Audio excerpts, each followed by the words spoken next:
निवेदन करूंगा दिल्ली के उप मुख्यमंत्री और शिक्षा मंत्री भाई मनीष सिसोदिया जी से, जो आज मुख्य अतिथि के तौर पे तिरंगा यात्रा कार्यक्रम में शामिल होने के लिए नोएडा आए हैं। 3 प्रस्तावित तिरंगा यात्रा थी।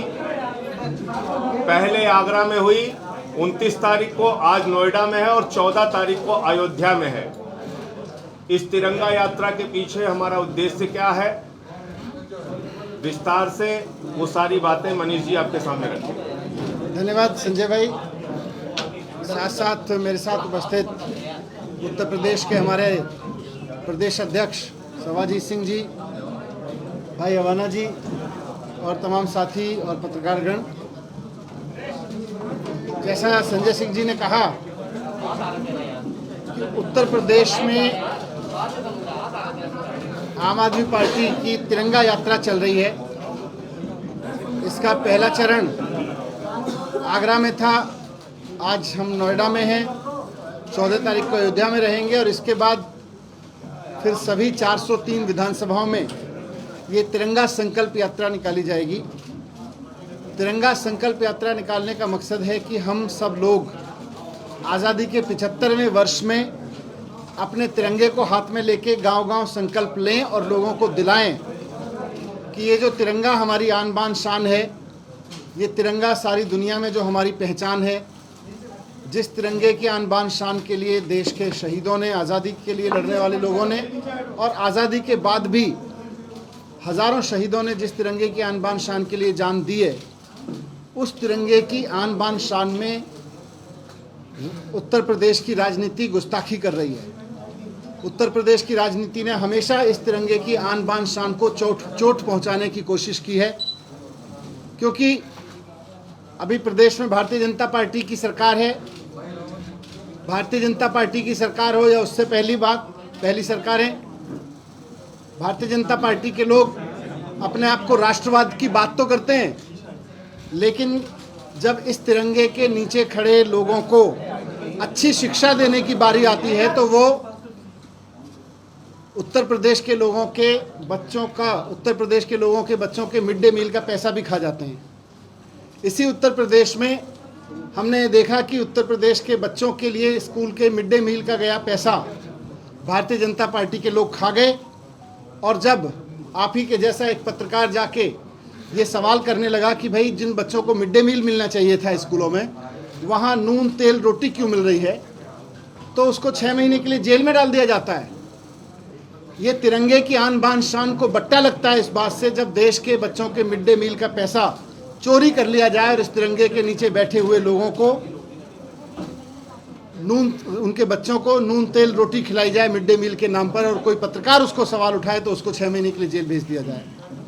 अभी हाल ही में 2-3 दिन पुरानी खबर कि उत्तर प्रदेश की एक लड़की ने हाथरस में, फिरोजाबाद में हॉस्पिटल के सामने प्रसूता लड़की ने दम तोड़ दिया सड़क पे। देश की बेटी अगर उत्तर प्रदेश की सरकार से ये अपेक्षा रखे कि मैं प्रेग्नेंट हूँ, मेरे लिए एक डिलीवरी का बेड अवेलेबल करा दो, और उसको सड़क पे दम तोड़ना पड़े, तो ये सरकार द्वारा इस तिरंगे की आन बान शान में बट्टा लगाने का काम है। बेरोजगारों की नौकरी हो या किसानों के फसलों के सही दाम हो, शहरों में छोटी छोटी चीज़ों के लिए करप्शन हो रहा है, सड़कों से लेके सब चीज़ों में। तो एक ईमानदारी की राजनीति, शिक्षा के ज़रिए प्रदेश को आगे बढ़ाने की राजनीति का संकल्प लेकर हम उत्तर प्रदेश के गांव-गांव में जाएंगे। उत्तर प्रदेश के अलग अलग शहरों में जा रहे हैं और इस आज़ादी के 75वें साल में इस तिरंगे की आन बान शान को बढ़ाने का संकल्प लेंगे कि इस तिरंगे के नीचे आने वाले हर व्यक्ति को, वो चाहे जिस धर्म का हो, जिस जाति का हो, जिस क्षेत्र का हो, बाबा साहब अम्बेडकर साहब ने जो संविधान में भारत की कल्पना की है, इस तिरंगे के नीचे रहने वाले भारत को वैसा भारत बनाने के लिए राजनीति करेंगे और वही राजनीति को चुनने के लिए लोगों से अपील करेंगे। ये एक हमारी संकल्प यात्रा है और इस संकल्प के साथ हम लोग निकले हैं। आज नोएडा में है, मुझे बहुत खुशी है कि आप लोग यहाँ आए इस प्रेस कॉन्फ्रेंस में। आपके कुछ सवाल हों या संजय भाई इसमें कुछ जोड़ना चाहते हैं? संजय जी ये बताएं, मैं पूरी बात कर लूँ। 403 उत्तर प्रदेश की विधानसभाओं में ये तिरंगा यात्रा आयोजित की जाएगी। 14 तारीख को जैसा मैंने बताया कि मनीष सिसोदिया जी की एक तिरंगा यात्रा और अयोध्या में है, उसके बाद 403 विधानसभाओं में तिरंगा यात्रा होगी। भारत की आन बान शान तिरंगे के नीचे खड़े होकर हम लोग संकल्प लेंगे कि उत्तर प्रदेश को भ्रष्टाचार मुक्त बनाएंगे, उत्तर प्रदेश में किसानों को फसल का दाम मिलेगा, गरीब के घर में 300 यूनिट बिजली फ्री की रोशनी होगी, पानी मुफ्त मिलेगा, नौजवानों के हाथों को रोजगार मिलेगा और नहीं रोजगार दे पाए तो बेरोजगारी भत्ता देंगे। उत्तर प्रदेश में माताओं बहनों को सुरक्षा मिलेगी, मुफ्त इलाज मिलेगा, मुफ्त शिक्षा मिलेगी। ये सपना हम सब लोग भारत माता की आन बान शान तिरंगे के नीचे खड़े होकर संकल्प लेके पूरा करेंगे और 403 विधानसभाओं में आम आदमी पार्टी पूरे उत्तर प्रदेश में चुनाव लड़ेगी। अभी मनीष सिसोदिया जी आगरा गए थे तो हम लोगों के ऊपर मुकदमा लिख दिया गया। 517 लोगों पे मुकदमा लिखा गया, जिसमें से 17 लोगों को नामजद किया गया, 500 लोगों को अज्ञात रखा गया। मैं पूछना चाहता हूं, क्या उत्तर प्रदेश में ब्रिटिश हुकूमत चल रही है? क्या आजादी के 75वीं वर्षगांठ पर हम तिरंगा लेकर सड़कों पर नहीं उतर सकते? ये लड़ाई कमल का झंडा बनाम तिरंगा झंडा की है। कमल का झंडा बड़ा है या तिरंगा झंडा? जन आशीर्वाद यात्रा में हजारों लोग कमल का झंडा लेके निकलते हैं, उन पे कोई एफआईआर मुकदमा नहीं होता। तिरंगा झंडा अगर मनीष सिसोदिया लेके निकलते हैं, हम लोग निकलते हैं, तो हमारे ऊपर मुकदमा हो जा रहा है। भारतवर्ष में अगर हम तिरंगा लेके नहीं निकलेंगे तो कहां निकलेंगे? इसलिए आदित्यनाथ जी से कहना चाहते हैं, एक नहीं 1000 मुकदमा कीजिए। उत्तर प्रदेश के गांव गांव में तिरंगा यात्रा निकलेगी। तिरंगा हमारी आन बान और शान है और 130 करोड़ भारतीयों का स्वाभिमान है, सम्मान है, हमारे लिए गर्व की बात है। तो इसलिए ऐसा करके आप हमें रोक नहीं सकते, मुकदमे आप चाहे जितना लिख लें।